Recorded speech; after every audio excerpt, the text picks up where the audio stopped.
So The Northman is cinematically beautiful. Like, the movie is absolutely gorgeous.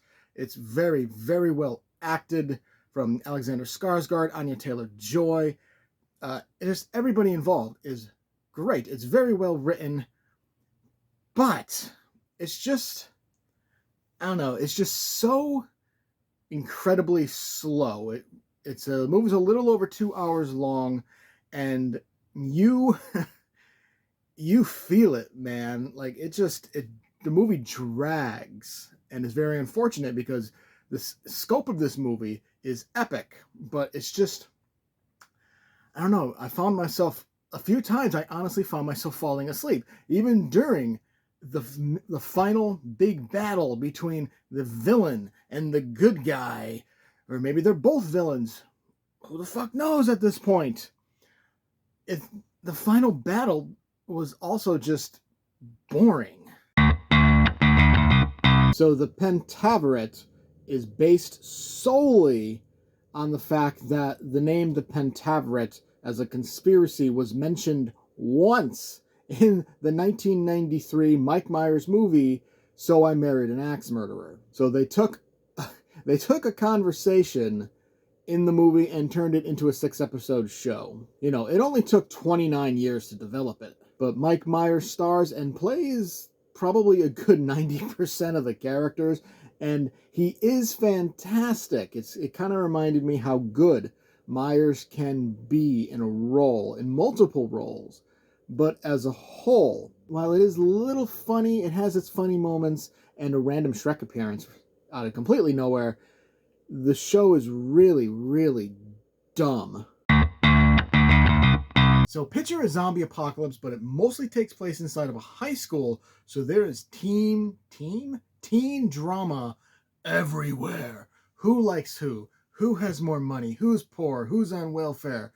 All this bullshit. I actually think it represented it pretty well, to be honest with you. Overall, I think the story is very good. The action is fantastic. The special effects are absolutely amazing. The makeup for the zombies looked great. I did feel, though, that it dragged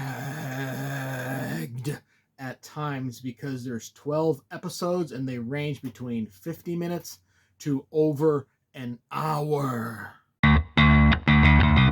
So for the first time since I've started doing movie and TV reviews, Marmaduke is the first movie I turned off and did not finish. I got through 40 minutes and 14 seconds of the movie before I said no. That wasn't even halfway through. There were still 50 minutes left. The movie was just horribly unfunny.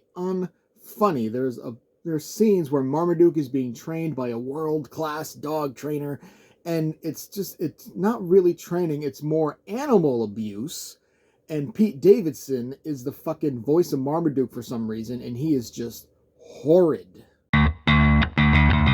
So there's like this big hole that helps you time travel, but at one point the hole seals up, but people are still time traveling. One because a guy just dug a hole in the ground, and another just literally appears in the past, and it's not explained at all how they got there. But anyway, the show stars Josh Brolin and Imogen Poots, which, hell of a name. And there's a murder, and there's a cover-up, and there's a Native American sheriff, or interim sheriff, who's trying to become sheriff. But people are racist, and she's also a lesbian, so like the church hates her and her wife, and it's like kind of throwing a lot at you all at once. The little twist of Josh Brolin's character, that was actually a nice twist, but overall the show is actually just kind of really, really confusing. It is pretty good, but it's really fucking confusing. So Men starts out as a pretty standard horror movie, but then it starts getting weirder and weirder and weirder and weirder. Like, there's a shapeshifter, I think, and he's trying to get the main character to realize that she's the reason her husband is dead, even though in flashback sequences we find out her husband is kind of a douchebag, and including hitting her. So it is not her fault that he's dead. He's an asshole. So in all honesty, I have no idea what I ended up watching, but it is superbly made, and the acting is fantastic, especially from the lead, Jesse Buckler. You know, when I first saw the trailer for the new Chip 'n Dale Rescue Rangers, I was like, why are you killing my childhood?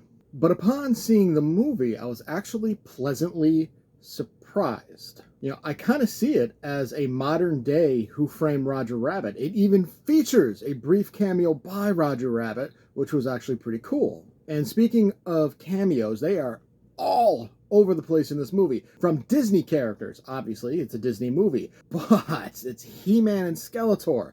It's the Transformers, Voltron, Butthead of Beavis and Butthead, the Scarehog, Ugly Sonic actually has a pretty decent sized role, and Batman. All of these properties owned by different studios, all in one movie together, and it blew my fucking mind that they were able to get this done in this day and age. But overall, at the end of the day, Chip 'n Dale Rescue Rangers 2022, it's funny, it's fun, it's nostalgia done right. Senior year tackles pretty much what schools have to go through nowadays and how everybody's included. Inclusivity. I think I pronounced that wrong. You know, everybody's the same, treated the same, as long as you have enough followers, of course. In all honesty, it's the typical teen comedy where the main character learns a big life lesson at the end. It has its moments of humor. Rebel Wilson, she's okay. I was never really a fan, but she's okay in this. I feel, though, that if this was a TV show instead of a movie and they got a chance to flesh out the story a little bit more instead of just rushing it all over, you know, like an hour and a half, I think this actually would have had more potential. A lot happens in season 2 of The Flight Attendant. Like, so much happens, and it's like, how does one person get into this much shit? You know, Kaley Cuoco, who is most well known for The Big Bang Theory, a comedic role. And, you know, there's some comedy in this show, but it's mostly dramatic. You know, she knocks it absolutely out of the park. She is amazing. She's probably the best part of the show overall, because the story, well, season 1 was actually pretty good, but season 2 story is kind of convoluted. Well, this really was just an hour and a half long episode.